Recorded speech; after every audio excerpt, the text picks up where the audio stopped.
Single dimensional अरे को देख रहे थे। आज हम इंशाल्लाह पढ़ेंगे मल्टी डायमेंशनल अरे। सिंगल डायमेंशनल अरे और मल्टी डायमेंशनल अरे को पढ़ने से पहले कुछ बुनियादी चीज़ें हैं वो समझ लें। जो सिंगल डायमेंशनल अरे होती थी उसके सिंगल रो होती थी, लेकिन उसके जो कॉलम्स होते थे वो मल्टी होते थे, वो एक से ज़ायद होते थे।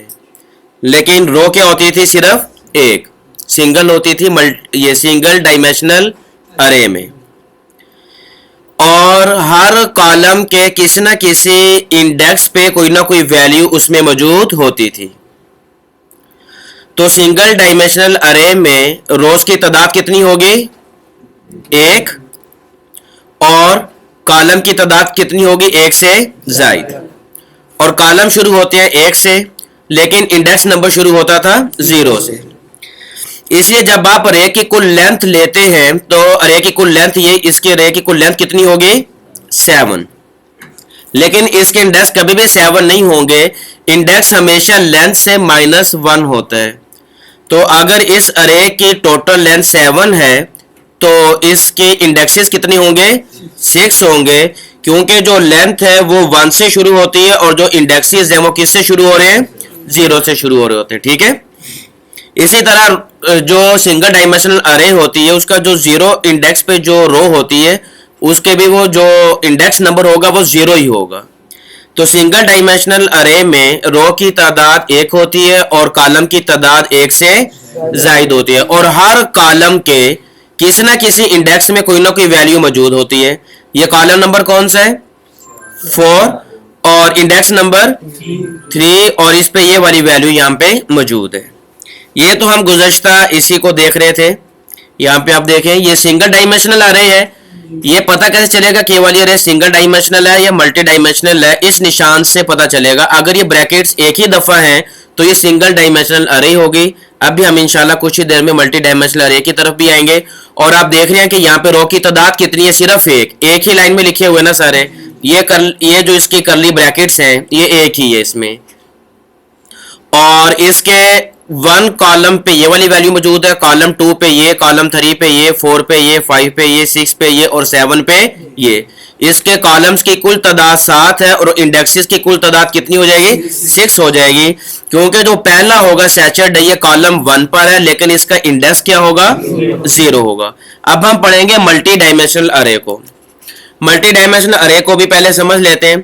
मल्टी डायमेंशनल अरे में रोज भी मल्टी होती हैं एक से ज़ायद होती हैं, और उसके साथ साथ जो कॉलम होते हैं वो भी एक से ज़ायद होते हैं।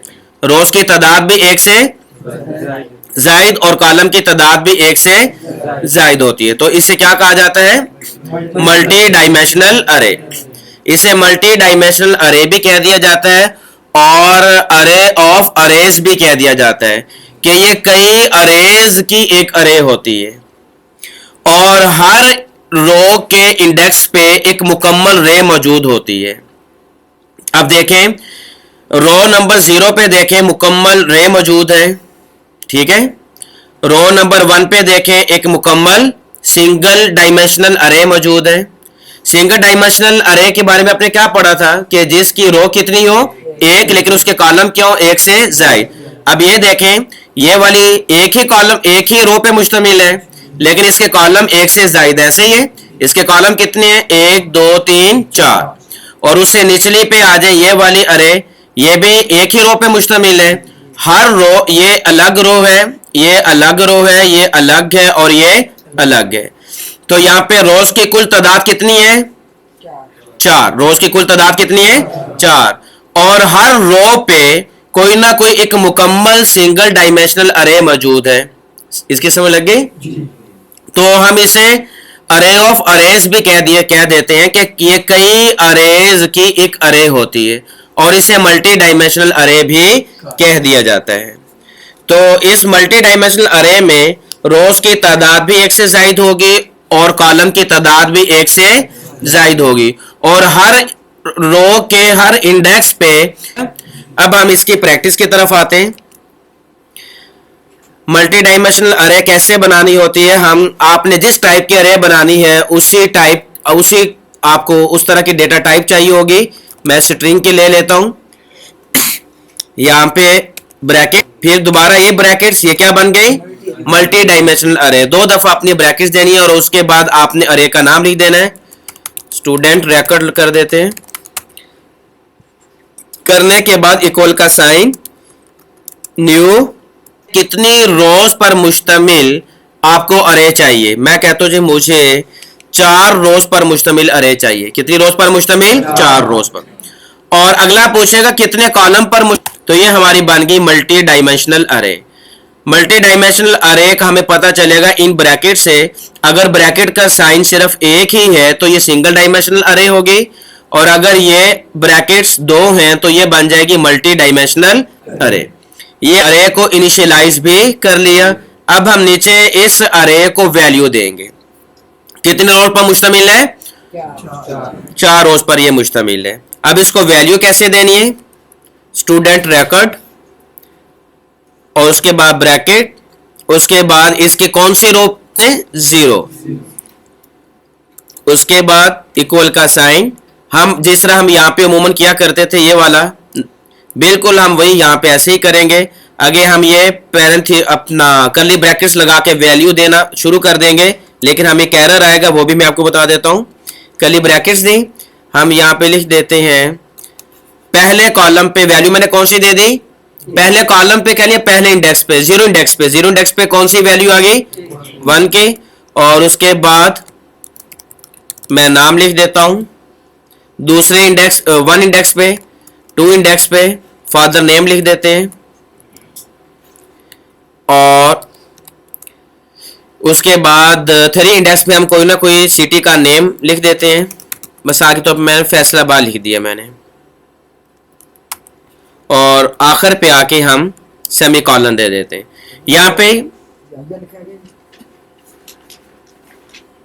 यहाँ पे आपको ये एरर दे रहा है कि आप यहाँ पे इस तरह अरे को इनिशियलाइज नहीं कर सकते। इसका अरे को इनिशियलाइज करने के लिए आपको यहाँ पे करना पड़ेगा न्यू। हमारी ये अरे किस डेटा टाइप की है, स्ट्रिंग। अब यहाँ पे सिर्फ एक ही साइन आना चाहिए, यहाँ पे आपने डबल नहीं साइन लगाना, ठीक है।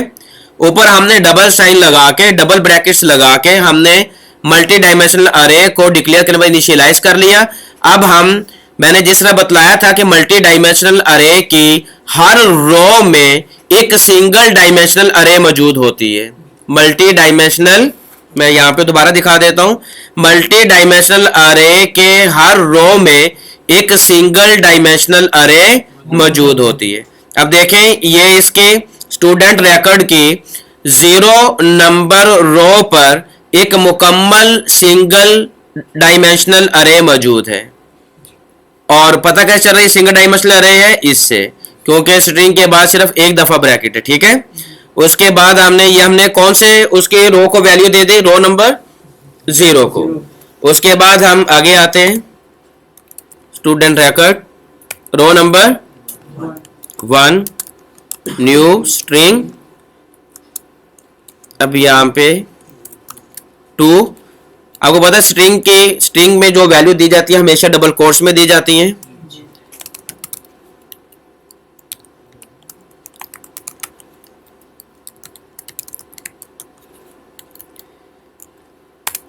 हमने इंडेक्स नंबर 1 रो नंबर 1 को भी वैल्यू दे दी। अब आ जाए रो नंबर 2 को वैल्यू देते हैं।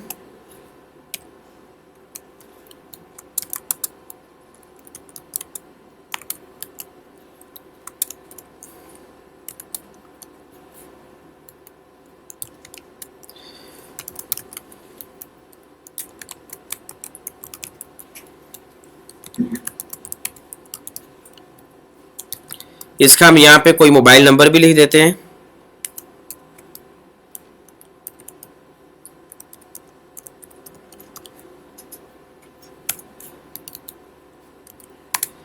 उसके बाद रो नंबर 3।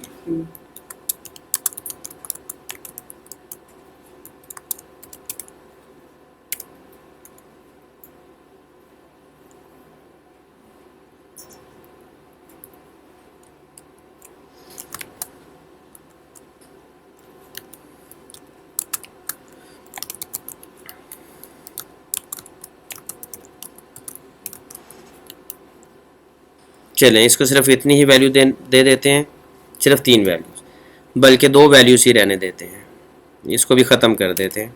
ये अब हमने जो मल्टी डायमेंशनल अरे बनाई थी उसके हर रो को हमने कोई ना कोई वैल्यू दे दी है। रो नंबर 0, उसके बाद row number 1, row number 2, row number 3, और हर रो पे आप देख रहे हैं एक मुकम्मल सिंगल डायमेंशनल अरे मौजूद है। इस तरह आप अरे को वैल्यू दे सकते हैं। दूसरा तरीका वैल्यू देने का ये है, मैं इसे यहाँ पे कमिट करता हूँ। दूसरा तरीका यह कि आप ये वाला लिखें ही ना आगे, कि आपको न्यूज स्ट्रिंग भी ना लिखें, कितने रोज चाहिए वो भी ना लिखें, और ये भी ना लिखें। इस सब को ख़त्म करें। ख़त्म करने के बाद कर्ली ब्रैकेट्स के बाद अब इसके अंदर आप अरे में जो डेटा आपने देना है वो आप लिखते जाएं। हर रो का डेटा अलग अलग लिखते जाएं। यहाँ पे कर्ली ब्रैकेट्स दोबारा दें। यहाँ पे आप जो डेटा देंगे वो रो नंबर 0 का होगा। मैंने यहाँ पे लिख दिया 1, यहाँ पे मैंने लिख दिया लाहौर। उसके बाद अगर आपने रो नंबर 2 पे अब आना है तो कॉमा दें, और उसके बाद दोबारा कर्ली ब्रैकेट्स 2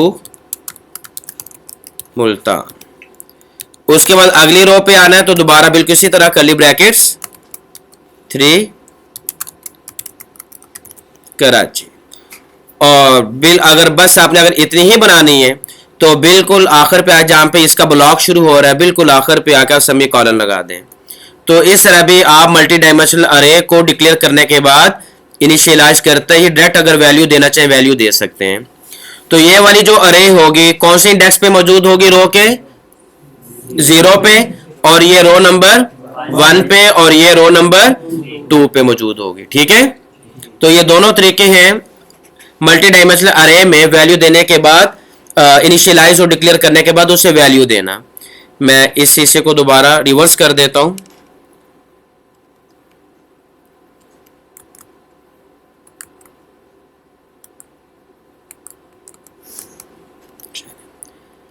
ये तो हो गया, हमने अरेज को वैल्यू दे दी। अब हमने ये डेटा प्रिंट करवाना हो, डेटा रिट्रीव करवाना हो, तो हम डेटा कैसे करवाएंगे? अब देखें यहाँ पे मल्टी रोज हैं और मल्टी कॉलम्स हैं। तो जब तो सिंगल डायमेंशनल अरे थी तो हम सिर्फ एक ही फॉर लूप का इस्तेमाल करते थे, क्योंकि वहां पे रो सिर्फ कितनी होती थी? एक होती थी। कॉलम मल्टीपल होते थे, लेकिन यहाँ पे रो भी मल्टीपल हैं, एक से जायद है, और कॉलम भी एक से जायद है। तो यहाँ पे हमें 2 फॉर लूप का इस्तेमाल करना पड़ेगा। कितनी फॉर लूप का इस्तेमाल होगा? 2। जो पहले वाली फॉर लूप होगी उसने क्या करना है? पहले वाली फॉर लूप पहली दफा चलेगी तो रो के इंडेक्स नंबर 0 पे आ जाएगी, और जो दूसरी फॉर लूप होगी वो फिर 0 इंडेक्स में जो सिंगल डायमेंशनल अरे मौजूद है उसका डेटा उठा के ले आएगी। जब ये मुकम्मल डेटा उठा लेगी तो वो फिर दूसरी जो फॉर लूप होगी वो खत्म हो जाएगी, दोबारा पहली जो फॉर लूप है वो आ जाएगी। तो वो फिर अगले जो पहली फॉर लूप होगी वो अगले इंडेक्स पे आ जाएगी, और जो अंदर वाली फॉर लूप होगी, जो इनर फॉर लूप होगी, फिर वो इसका डेटा लेके आएगी। इनर फॉर लूप ने कॉलम्स पे चलना है, और जो आउटर फॉर लूप होगी वो आपके रोज पे चलेगी। आउटर फॉर लूप किस पे चलेगी? रो पे, और इनर फॉर लूप कॉलम पे। आउटर फॉर लूप रो पे और इनर फॉर लूप कॉलम पे। अब हम करके देखते हैं। For int I equal to 0, ये तो आप प्रैक्टिस कर चुके होंगे। आई लेस देन, इसको कितनी दफा चलना चाहिए? जितनी स्टूडेंट रिकॉर्ड की लेंथ है। ठीक है, मल्टी डायमेंशनल अरे में जो लेंथ होती है वो कॉलम की नहीं होती बल्कि वो रोज की होती है। ठीक है, और इसकी लेंथ कितनी है? 4। स्टूडेंट रिकॉर्ड डॉट लेंथ, उसके बाद आई की ट्रेशन बढ़ा दी, आई प्लस प्लस हो गया। ये यहां तक हो गया क्लियर? ये तो बिल्कुल जैसा सिंगल डायमेंशनल अरे में करते थे बिल्कुल यहां पे भी आपने वैसे ही करना है। उसके बाद दोबारा आप कर्ली ब्रैकेट से इसका ब्लॉक शुरू करवाएं फॉर लूप का। ये वाला जो ब्लॉक है ये आउटर फॉर लूप का है। अब हम इसके अंदर एक इनर फॉर लूप लगाएंगे। फॉर, यहां पे हम एक और वेरिएबल लेंगे, इंट हम जे ले लेते हैं, जे इक्वल टू 0। उसके बाद अब आप देखें जब पहली दफा ये लूप चली ये वाली जब पहली दफा ये लूप चली तो ये इंडेक्स नंबर 0 पे आ गई, ठीक है। इंडेक्स नंबर 0 पे आने के बाद अब अंदर वाली फॉर लूप चलेगी। अब अंदर वाली फॉर लूप कितनी दफा चले, जितनी दफा स्टूडेंट 0 में जो अरे मौजूद है, 0 इंडेक्स पे जो अरे मौजूद है उसकी जितनी लेंथ बनती है। सिंगल डायमेंशनल अरे में जो लेंथ होती है वो कॉलम की होती है। सिंगल डायमेंशनल अरे में जो कॉलम जो लेंथ होती है वो किसकी होती है, कॉलम्स की होती है। और मल्टी डायमेंशनल अरे की जो आउटर लूप होती है उसकी जो लेंथ होती है वो क्या होती है, रोज की होती है। तो अब मैं ये चाहता हूं कि जो अंदर वाली लूप है वो उतनी दफा चले जितनी दफा इसकी लेंथ है। तो मैं क्या करूंगा, यहां पे हम लिखेंगे स्टूडेंट रिकॉर्ड और कौन से इंडेक्स पे ये वाली मौजूद है, हम किसका रेफरेंस दे देंगे, आई का। पहली दफा 0 और दूसरी दफा 1, और जब ये फॉर लूप तीसरी दफा चलेगी तो 2 की जितनी लेंथ है, और ये जब तीसरी दफा चलेगी तो ये वाला, चौथी दफा चलेगी तो ये वाला। तो यहाँ पे मैं हार्ड कोड के लिखने की बजाय 0 1 2 3 की बजाय मैं यहाँ पे क्या लिख दूंगा, आई का मतलब क्या होगा, जब पहली दफा ये लूप चलेगी तो ये वाली अरे को उठा लेगा, जब दूसरी दफा चलेगी लूप तो ये वाली, जब तीसरी दफा चलेगी ये वाली आ जाएगी, जब चौथी दफा चलेगी तो ये वाली आ जाएगी। उसके बाद लिख दें डॉट लेंथ, हो जाने के बाद आगे जे प्लस प्लस। अभी देख लेते हैं, कहते रिक्वायर्ड टाइप बुलियन है, आपने प्रोवाइड कर दी है इंटीजर। यहाँ पे जे नहीं लिखा गया, जे लेस देन होना चाहिए, बिल्कुल ठीक। उसके बाद इसकी ब्रैकेट शुरू करवाएंगे। अब हमने हर जो सिंगल डायमेंशनल अरे है उसके जो हर कॉलम पे डेटा मौजूद है, हर इंडेक्स पे जो डेटा मौजूद है, अब वो हमने रिट्रीव करवाना है, वो हमने हासिल करना है। तो उसके लिए जैसे हम सॉर्ट कमांड चलाया करते थे, सॉर्ट कमांड, और स्टूडेंट रिकॉर्ड है, किस कॉलम का, किस रो का डेटा चाहिए, जो रो है, आई रो है और जे कॉलम है। आई क्या है, रो, और जे कॉलम। यहां पे आई जो है वो रो है और जे किसको रिप्रेजेंट करेंगे, कॉलम को। तो किस रो का डेटा चाहिए, आई का, और किस कॉलम का डेटा चाहिए, जे का। किस कॉलम का डेटा चाहिए, जे का। यहां तक हो गया। होने के बाद अब हम फॉर लूप को चलाते हैं। अब देखिए सारा प्रिंट कर लाया। जब पहली लूप चली, आउटर लूप चली, तो उसने ये वाले सिंगल डायमेंशनल अरे जो 0 इंडेक्स पे मौजूद थी वो उसने उठा ली। उठाने के बाद अब इनर लूप चली। इनर लूप ने सबसे पहले नंबर पे आई प्रिंट किया, उसके बाद मोहम्मद प्रिंट किया, उसके बाद याहिया प्रिंट किया, उसके बाद फैसलाबाद प्रिंट किया। यहां तक हो गया। हो जाने के बाद अब ये इसकी लेंथ खत्म हो गई। इसकी लेंथ खत्म हो जाने के बाद जो प्रोग्राम था वो इनर लूप से बाहर निकल आया, बाहर निकल के दोबारा आउटर लूप में आ गया। तो दूसरी दफा, पहली दफा यहाँ पे वैल्यू 0 थी, दूसरी दफा वैल्यू क्या हो गई, 1 हो गई। अब उसने जब 1 हुई तो 1 इंडेक्स पे जो अरे थी वो उसने उठा ली। उठाने के बाद फिर अगली लूप चली, इनर लूप। अब उसने क्या किया, जे की वैल्यू यहाँ पे हमेशा 0 हो जानी, ठीक है। जब इसने लूप ने चलना है, इनर लूप ने, हमेशा इसकी वैल्यू क्या हो गई, क्योंकि यहाँ पे हम बतला रहे हैं इस वैल्यू को डिक्लेयर करते ही हमने कह दिया कि जे की वैल्यू क्या होनी चाहिए, 0। जब ये लूप दूसरी दफा भी चलेगी तो उस वक्त भी ये वेरिएबल दोबारा डिक्लेयर होगा, उसकी वैल्यू 0 होगी। लिहाजा 0 इंडेक्स पे जो डेटा है पहले वो उठाएगा, फिर उसके बाद हम यहाँ पे जे में 1 का इजाफा कर रहे हैं, फिर यहाँ पे जे की वैल्यू क्या हो जाएगी, 1 हो जाएगी। 1 इंडेक्स पे जो डेटा है वो आ जाएगा, फिर जे में 1 का इजाफा हो जाएगा, यहाँ पे जे की वैल्यू हो गई 2, फिर जो 2 का डेटा होगा वो आ जाएगा। ठीक हो गया। तो इस तरह यहाँ पे देखिए सारा डेटा यहाँ पे मौजूद है। 2 आदम जैद लाहौर, फिर 3, उसके बाद 4। अब अगर आप चाहते हैं कि एक ही लाइन में प्रिंट होने चाहिए, तो आपको पता है कि जो प्रिंट एलएन है, अगर हम यहाँ से एलएन खत्म कर दें तो अब डेटा सारा का सारा प्रिंट होगा एक ही लाइन में। मैंने इसे खत्म करके अब चलाता हूं, देखिए एक ही लाइन में सारा प्रिंट हो गया। 1 मोहम्मद याहिया फैसलाबाद, 2 आदम जैद लाहौर, 3 उमर सुहेब मुल्तान, आगे फोन नंबर और आगे 4 और आमिर। आप कहते हैं कि जब एक कॉलम का डेटा प्रिंट हो जाए, जब 1 प्रिंट हो जाए, उसके पास उसके बाद एक स्पेस आ जाए या कोई डैश आ जाए, फिर ये प्रिंट हो, दूसरे कॉलम का डेटा फिर डैश, फिर ये प्रिंट हो, फिर डैश, तो हम क्या करेंगे, सॉर्ट कमांड के बिल्कुल आखिर पे प्लस का निशान लगा के हम ये डैश प्रिंट करवा देंगे दरमियान में।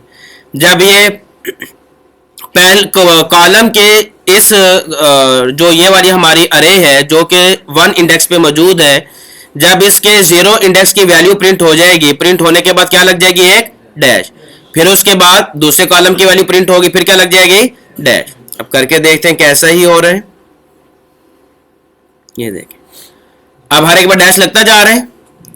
आप कहते हैं कि एक अरे का डेटा एक लाइन में प्रिंट हो, ये एक लाइन में प्रिंट होना चाहिए, ये फिर नेक्स्ट लाइन में आना चाहिए, ये उससे नेक्स्ट लाइन में आना चाहिए, उससे नेक्स्ट लाइन में आना चाहिए। तो उसके लिए हम क्या करेंगे, हम कहेंगे कि जैसे ही ये वाली फॉर लूप, जो इनर फॉर लूप है, ये वाली फॉर लूप जो यहाँ पे खत्म हो रही है, ये इसका ब्लॉक है, जब ये एक मुकम्मल अरे का डेटा प्रिंट करवा दे तो उसके बाद प्रोग्राम को या कर्सर को अगली लाइन में ले जाए। तो अगली लाइन में ले जाने के लिए हम यहाँ पे ये करेंगे, सिंपल सॉर्ट की कमांड लिख देंगे बस, और यहाँ पे कुछ भी नहीं लिखेंगे, सिर्फ एक ये सॉर्ट की लाइन लिखेंगे। तो जैसे ये सारी के सारी वैल्यू प्रिंट हो जाएंगी, प्रिंट होने के बाद प्रोग्राम लाइन नंबर 18 पे आएगा, 18 पे आने के बाद कर्सर अगली लाइन में चला जाएगा, दोबारा फिर कर्सर यहाँ पे आएगा इस लूप में, और फिर दोबारा अगली अरे की तमाम कॉलम्स की वैल्यू प्रिंट होना शुरू हो जाएंगी। अब करके देखते हैं, ये देखें, 1 मोहम्मद याहिया फैसलाबाद, 2 आदम जैद लाहौर, 3 उमर सुहेब मुल्तान और 4 आमिर। हम यहाँ पे इसकी डैश खत्म करके वैसे स्पेस कर देते हैं ताकि और बेहतर दिखाई दे। ये 1 ये पहली अरे, ये दूसरी अरे, ये तीसरी और ये चौथी अरे। तो ये है मल्टी डायमेंशनल अरे। मल्टी डायमेंशनल अरे से डेटा अगर आपने रिट्रीव करना हो तो उसके लिए हमें कितनी लूप्स इस्तेमाल करनी पड़ती हैं, 2 लूप इस्तेमाल करनी पड़ती हैं। पहली वाली को आउटर लूप कहते हैं और दूसरी वाली को इनर लूप कहते हैं, INNER, इनर लूप। चलें, यहां तक क्लियर है।